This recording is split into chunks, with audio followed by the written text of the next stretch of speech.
Assalamualaikum warahmatullahi wabarakatuh. Selamat pagi anak-anak. Bagaimana kabar kalian hari ini? Sehat semua? Kali ini kita belajar tentang tema 2, persatuan dalam perbedaan, subtema 1, rukun dalam perbedaan.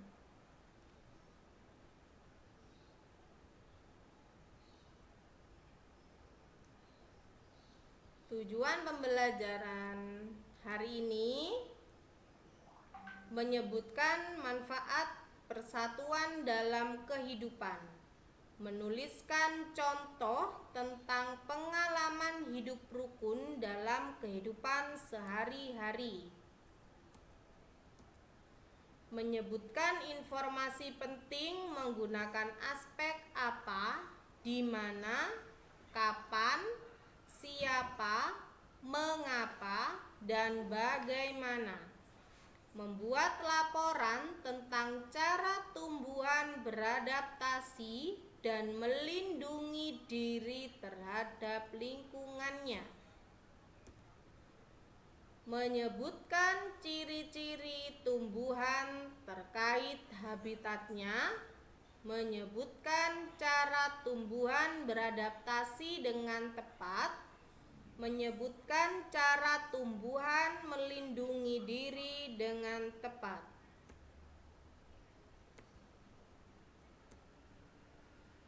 Menyebutkan makna proklamasi kemerdekaan dengan benar, menuliskan contoh penerapan makna proklamasi kemerdekaan dalam kehidupan sehari-hari, baik di rumah, di sekolah, dan masyarakat.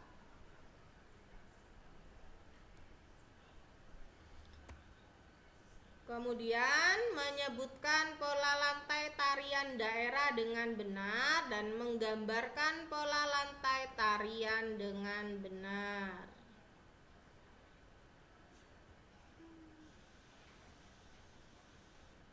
Ini materi pembelajaran hari ini adalah Indonesia adalah bangsa dengan beragam suku bangsa, budaya, agama, serta keadaan ekonomi.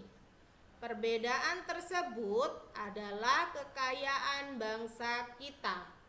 Untuk menjaga semangat persatuan dalam perbedaan, kita perlu hidup rukun.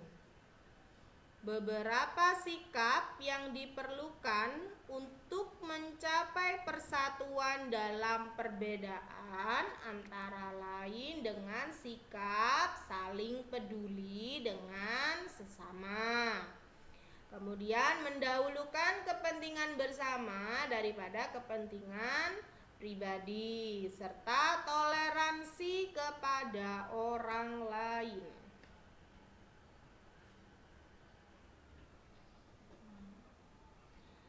Manfaat hidup rukun. Apa sih manfaat hidup rukun ini? Ini ada beberapa ya. Yang pertama adalah menciptakan kedamaian. Kemudian hidup menjadi aman, nyaman, dan tentram. Menghindari perselisihan. Kemudian dapat saling membantu ketika mengalami kesusahan dan mempererat persatuan dan kesatuan bangsa. Selanjutnya kita akan belajar tentang fungsi kata tanya. Dalam menyebutkan informasi penting, terlebih dahulu kita harus membuat peta pikiran. Di dalam peta pikiran itu terdapat kata tanya. Kata tanya ini ada 6 yang memiliki berbeda fungsinya. Yang pertama ini kata tanya apa? Kata tanya apa ini untuk menanyakan hal atau peristiwa yang terjadi. Kemudian siapa? Kata tanya siapa menanyakan seseorang atau pelaku yang terlibat dalam suatu peristiwa. Kemudian kata tanya kapan. Ini untuk menanyakan waktu terjadinya suatu peristiwa. Kemudian kata tanya di mana. Ini untuk menanyakan tempat terjadinya suatu peristiwa. Kata tanya mengapa. Ini untuk menanyakan penyebab terjadinya suatu peristiwa. Dan kata tanya bagaimana. Ini untuk menanyakan cara atau proses terjadinya suatu peristiwa. Kita akan belajar membuat laporan pengamatan. Hal-hal yang harus ada dalam laporan pengamatan itu yang pertama, judul laporan pengamatan. Setelah itu objek yang diamati, tujuan pengamatan, hasil pengamatan, tanggal pengamatan, dan nama pengamat. Ini kalau kalian membuat laporan pengamatan.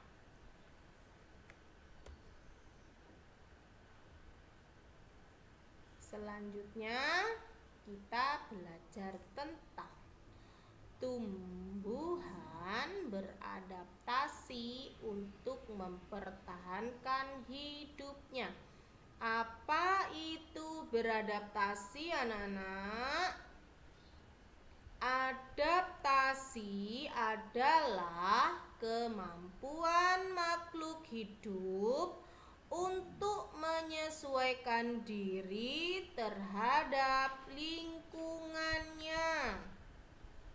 Cara menyesuaikan diri tumbuhan ini ada dua, ya, dibedakan menjadi dua. Yang pertama, penyesuaian tumbuhan terhadap kondisi lingkungan, dan penyesuaian tumbuhan untuk berkembang biak. Kita belajar yang pertama dulu. Penyesuaian tumbuhan terhadap kondisi lingkungan. Ini ada 5 tumbuhan. Yang pertama ada tumbuhan xerofit, tumbuhan hidrofit, tumbuhan higrofit. Bisa dibedakan ya, hidrofit dan higrofit. Ini tumbuhan yang hidup di kondisi lingkungan yang berbeda nih ya, antara hidrofit dan higrofit. Kemudian ada tumbuhan halofit dan tumbuhan di lingkungan miskin nitrogen. Apa itu tumbuhan xerofit, hidrofit, higrofit? Ini nanti kita akan bahas satu persatu. Yang pertama ini adalah tumbuhan xerofit. Apa itu tumbuhan xerofit, anak-anak? Tumbuhan xerofit ini adalah tumbuhan yang hidup di daerah kering atau daerah yang memiliki sedikit air, daerah yang tandus atau daerahnya jarang hujan. Ciri-cirinya apa? Batangnya tebal dan dilapisi lilin. Batang tebal ini fungsinya untuk menyimpan cadangan air. Yang dilapisi lilin ini supaya mengurangi penguapan. Kemudian akarnya panjang. Ini fungsinya untuk mencari sumber air yang ada di bawah tanah. Kemudian daunnya kecil atau berbentuk duri. Ini juga sama, fungsinya untuk mengurangi penguapan. Contoh tumbuhan ini apa? Kaktus, lidah buaya, dan cocor bebek. Nah, kalian sudah pernah melihat bukan tumbuhan ini? Di rumahmu ada ndak ini tumbuhan kaktus, cocor bebek? Ini cocor bebek atau tumbuhan lidah buaya? Di rumah ada ndak ini tumbuhannya? Yang kedua, ada tumbuhan hidrofit. Apa itu tumbuhan hidrofit? Tumbuhan hidrofit adalah tumbuhan yang hidup di lingkungan air. Contohnya apa saja tumbuhan hidrofit itu? Nah, ada tumbuhan teratai dan enceng gondok. Kita bahas satu persatu dulu ya. Yang pertama adalah tumbuhan teratai. Sudah tahu kan tumbuhannya? Ciri-cirinya apa tumbuhan teratai ini? Yang pertama, memiliki daun yang lebar. Fungsinya apa sih daun yang lebar itu? Ini fungsinya untuk mempercepat penguapan dan supaya bisa mengapung di air. Jadi fungsinya daun teratai ini mempercepat penguapan dan supaya dapat mengapung di air, karena tumbuhan ini hidupnya di air.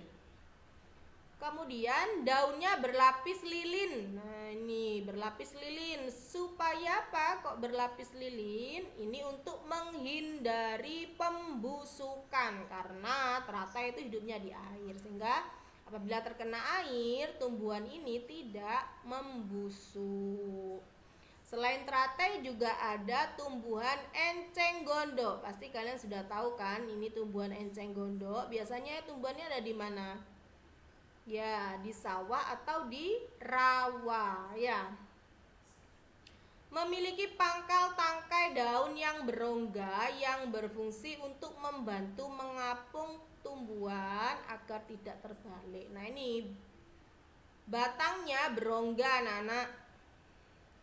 Rongganya itu berisi udara yang berfungsi agar tumbuhan enceng gondok ini bisa mengapung di air. Selain enceng gondok juga ada tumbuhan kangkung. Kangkung ini juga sama, batangnya berongga. Tahu tumbuhan kangkung bukan? Siapa yang suka makan kangkung? Nah, biasanya sering dimasak oleh mamamu ya. Kemudian ciri-ciri selanjutnya adalah akarnya lebat untuk menjaga keseimbangan tumbuhan agar tidak terbalik. Nah, di sini akarnya lebat, anak-anak, untuk menopang supaya badannya tidak terbalik. Ya. Nah, kita belajar tentang selanjutnya kita belajar tentang tumbuhan higrofit. Apa itu tumbuhan higrofit, anak-anak? Tumbuhan higrofit adalah tumbuhan yang dapat hidup di lingkungan lembab. Lingkungan lembab ini adalah lingkungan yang basah. Ciri-cirinya seperti apa? Batangnya umumnya tidak nampak karena terdapat di dalam tanah. Ini biasanya yang kelihatan ini daunnya. Kelihatannya hanya daunnya. Kemudian daun yang muda umumnya melingkar atau menggulung. Contoh tumbuhannya adalah pakis atau tumbuhan paku dan begonia. Ini gambarnya. Ini tumbuhan pakis. Dia yang terlihat adalah daunnya. Batangnya tidak terlihat karena terdapat di dalam tanah. Dan tumbuhan begonia. Begonia ini termasuk dalam tanaman hias, anak-anak ya. Bisa dibuat tanaman hias. Selanjutnya adalah tumbuhan halofit. Tumbuhan halofit adalah tumbuhan yang hidup di lingkungan dengan kadar garam yang tinggi. Biasanya di mana itu lingkungan dengan kadar garam yang tinggi? Itu ada di laut, ada di muara sungai dan pantai. Nah, ciri-cirinya apa saja? Yang pertama ini biasanya memiliki akar napas yang tumbuh ke atas permukaan tanah. Fungsinya ini untuk mengambil oksigen, ini gambarnya ya. Di sini di sebelahnya tumbuhan ini banyak sekali akar napas yang tumbuh ke atas permukaan tanah ini anak-anak. Bisa dilihat gambarnya nih. Kelihatan ya. Kemudian memiliki akar tunjang untuk menopang tumbuhan di tanah yang berlumpur dan menahan terjangan ombak. Ini akar tunjangnya, dia sebagai penopang badannya supaya kuat, badannya tidak gampang roboh ya. Kemudian daunnya kaku dan tebal, permukaannya licin untuk mengurangi penguapan dan menyimpan air. Nah, tumbuhan yang memiliki ciri-ciri tersebut biasanya ini tumbuhan bakau. Tahu kan tumbuhan bakau anak-anak yang biasanya ada di pesisir pantai tuh. Nah, tumbuhan bakau ini juga fungsinya untuk mengurangi abrasi. Abrasi itu apa? Masuknya air laut ke dalam tanah. Selanjutnya ada tumbuhan yang hidup di lingkungan yang miskin nitrogen. Ciri-cirinya adalah tumbuhan itu memerangkap serangga kemudian dicerna sebagai sumber nitrogen. Jadi tumbuhannya ini pemakan daging anak-anak. Contohnya tumbuhannya ini namanya tumbuhan kantung semar dan tumbuhan atau tanaman Venus. Jadi apabila ada serangga yang hinggap di sini, dia akan tergelincir kemudian dicerna untuk diambil nitrogennya. Sama dengan tumbuhan Venus, apabila ada serangga yang masuk di sini yang seperti mulut ini, maka akan menutup sehingga serangganya tidak bisa keluar. Kemudian dicerna untuk diambil nitrogennya. Yang kedua adalah penyesuaian tumbuhan untuk berkembang biak. Contohnya ini ada bunga rafflesia. Jadi bunga rafflesia ini mengeluarkan bau busuk. Tujuannya apa Nana? Untuk menarik lalat supaya datang, sehingga bisa membantu penyerbukan dari bunga rafflesia. Kemudian ada ini contohnya bunga mawar. Kemudian contohnya ini bunga mawar. Tumbuhan yang mempunyai warna mahkota mencolok dan mengeluarkan kelenjar nektar. Ini akan menarik perhatian lebah untuk datang. Sehingga lebah membantu penyerbukan mawar, melati atau anggrek contohnya ya. Kemudian ini ada bunga dandelion. Bunga dandelion ini mempunyai benih sekaligus buah yang memiliki struktur tambahan seperti rambut halus yang mudah tertiup angin. Jadi ini adalah benih sekaligus buahnya yang ringan sehingga mudah tertiup angin. Kemudian jatuh di suatu tempat sehingga dia kemudian berkembang biak menjadi tumbuhan yang baru. Kemudian cara tumbuhan melindungi diri.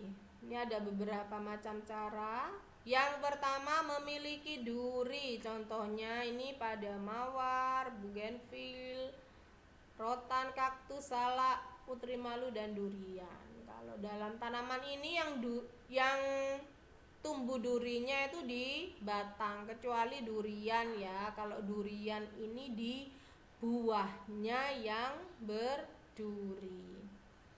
Kemudian memiliki rambut halus yang apabila disentuh akan menyebabkan rasa gatal. Contohnya bambu, jagung, terong, dan tebu. Daun yang tajam, contohnya nanas, lidah buaya, dan kaktus. Jadi apabila ingin menyentuhnya ini harus hati-hati terhadap daun yang tajam supaya tidak terkena tangan. Menghasilkan getah yang lengket, contoh tumbuhannya adalah sawo, pepaya, karet, tumbuhan patah tulang, dan nangka. Kemudian ada tumbuhan yang menghasilkan racun, contohnya jarak dan kecubung. Kalau ini dimakan, maka biasanya gejalanya itu pusing, mual, muntah-muntah, diare. Nah, itu berarti tubuh kita itu keracunan karena tumbuhan ini menghasilkan racun apabila dimakan. Selanjutnya kita akan belajar tentang makna proklamasi kemerdekaan bagi bangsa Indonesia. Ini tepat sekali ya, karena bulan Agustus ini Indonesia ini merayakan kemerdekaan yang ke-75. Walaupun sekarang kita dalam masa pandemi COVID sehingga tidak bisa melaksanakan upacara peringatan HUT RI ya di sekolah seperti biasanya, tapi kita bisa melakukan kegiatan lain sebagai sikap apresiasi terhadap para pahlawan yang sudah gugur mendahului kita. Kita bisa melihat proses perayaan peringatan HUT RI di televisi ya, upacaranya itu. Nah, ini adalah makna proklamasi. Yang pertama adalah sebagai puncak perjuangan bangsa. Perlu kalian ketahui bahwa Indonesia ini dijajah sudah zaman dahulu kala, anak-anak ya, dari mulai bangsa Belanda ini 350 tahun. Kemudian bangsa Jepang 3,5 tahun. Dengan adanya proklamasi berarti itu adalah puncak perjuangan bangsa Indonesia. Itu adalah awal kemerdekaan bangsa Indonesia. Kemudian yang kedua adalah pengakuan kepada dunia luar. Dengan adanya proklamasi kemerdekaan Indonesia, Indonesia mengumumkan kepada dunia luar bahwa Indonesia sudah bebas, Indonesia sudah merdeka, Indonesia sudah lepas dari masa penjajahan. Kemudian makna yang ketiga adalah menaikkan martabat bangsa. Bahwa dengan proklamasi kemerdekaan Indonesia menegaskan bahwa bangsa Indonesia ini adalah bangsa yang bebas, bangsa yang tidak dijajah ya, bangsa yang mandiri. Kemudian yang keempat, perjuangan sebagai negara maju. Dengan adanya proklamasi kemerdekaan Indonesia, bangsa Indonesia ini sudah menjadi bangsa yang bebas. Awal kemerdekaan, bangsa yang tidak terjajah. Kemudian yang kelima, tonggak sejarah bangsa Indonesia. Dengan adanya proklamasi Indonesia kemerdekaan, ini adalah awal bagi negara Indonesia yang merdeka sebagai negara yang mandiri, negara yang bebas, yang tidak terikat dengan penjajahan.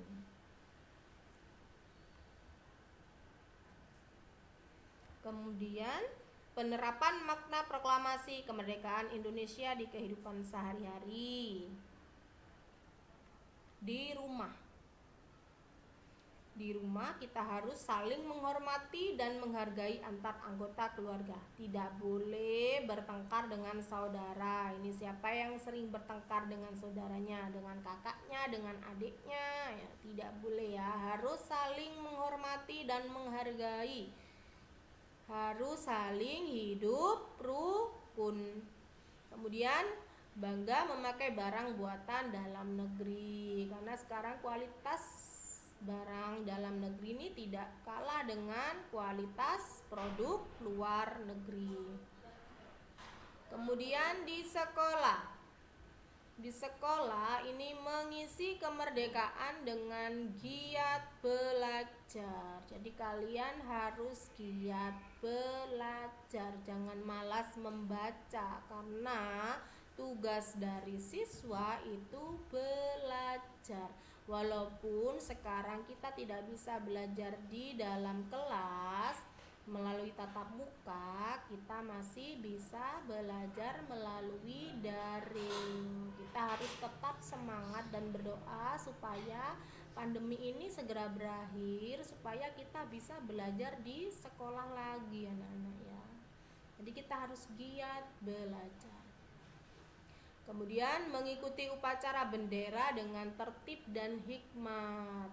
Nih, walaupun sekarang kita tidak bisa melaksanakan upacara bendera yang biasanya diadakan di sekolah, kita bisa melakukan menonton perayaan HUT RI di televisi sama ya.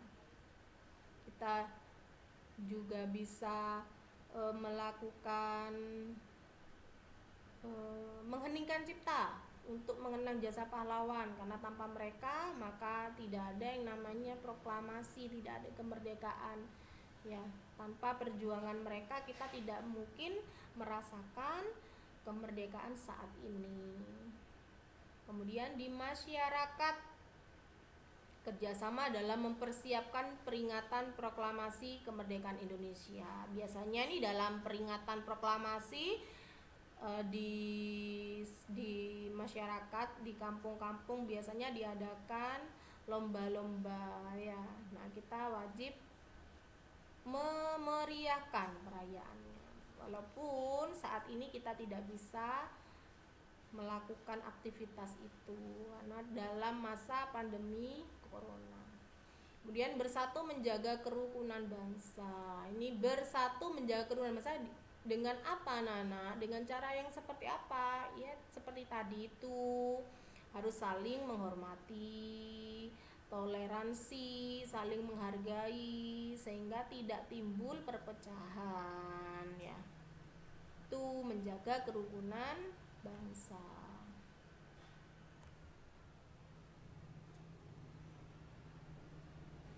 Selanjutnya kita juga akan belajar tentang macam-macam gerak tari. Ini dibedakan menjadi 3 anak ya. Yang pertama ini gerak tari klasik, gerak tari kerakyatan, dan gerak tari kreasi baru. Apa itu gerak tari klasik? Gerak tari yang menirukan kegiatan manusia atau hewan. Contohnya ini ada tari topeng dan tari bedaya. Kemudian ada gerak tari kerakyatan. Ini gerakan yang meniru kegiatan dan emosi manusia atau perangai hewan. Contohnya tari reok ponorogo dan tari ketuk tilu. Kemudian ada gerak tari kreasi baru. Gerak tari yang dibentuk dari gerak tari yang sudah ada, misalnya perpaduan dari gerak tari klasik atau gerak tari kerakyatan yang dirangkai dan disesuaikan dengan zaman sekarang. Contohnya adalah tari saman dan tari kecak. Dalam tarian tidak lepas dari pola lantai, Nana. Pola lantai itu apa sih? Pola lantai ini merupakan garis yang dilalui penari saat melakukan gerak tari. Pola lantai ini dibedakan menjadi dua. Ada pola lantai garis lurus dan pola lantai garis lengkung. Pola lantai garis lurus ini ada pola vertikal atau lurus. Ini gambarnya ya. Pola vertikal ini penari membentuk garis vertikal, yaitu garis lurus dari depan ke belakang atau sebaliknya. Ini ya contoh pola lantainya, dari depan ke belakang. Tarian yang menggunakan pola vertikal ini diantaranya ada tari yospan, tari serimpi, dan tari baris cengkedan. Kemudian ada tari dengan pola horizontal. Horizontal ini penari berbaris membentuk garis lurus ke samping kanan atau ke samping kiri. Gambarnya seperti ini. Nah, ya ini gambar-gambar pola lantai horizontal. Kemudian yang ketiga adalah pola lantai diagonal. Pola lantai diagonal adalah penari berbaris membentuk garis menyudut ke kanan atau ke kiri. Ini gambarnya.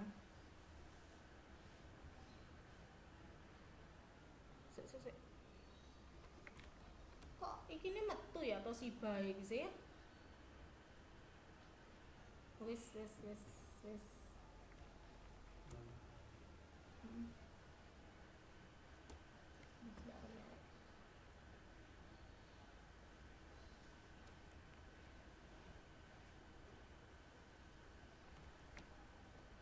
Selanjutnya ada pola lantai diagonal. Pola lantai diagonal ini adalah penari berbaris membentuk garis menyudut ke kanan atau ke kiri. Gambarnya seperti ini. Ini tariannya. Ada tari gending Sriwijaya. Ini pola lantainya ya. Seperti huruf X. Nah, ini. Kemudian ada pola lantai garis melengkung. Pola lantai garis melengkung ini penari bisa membentuk garis lingkaran, lengkung ke depan, lengkung ke belakang, dan angka 8. Ya, boleh membentuk garis lingkaran atau setengah lingkaran, yaitu lengkung ke depan atau lengkung ke belakang, atau membentuk angka 8. Membentuk angka 8 ya, 8. Contohnya ini ada tari mak badong dan tari randai.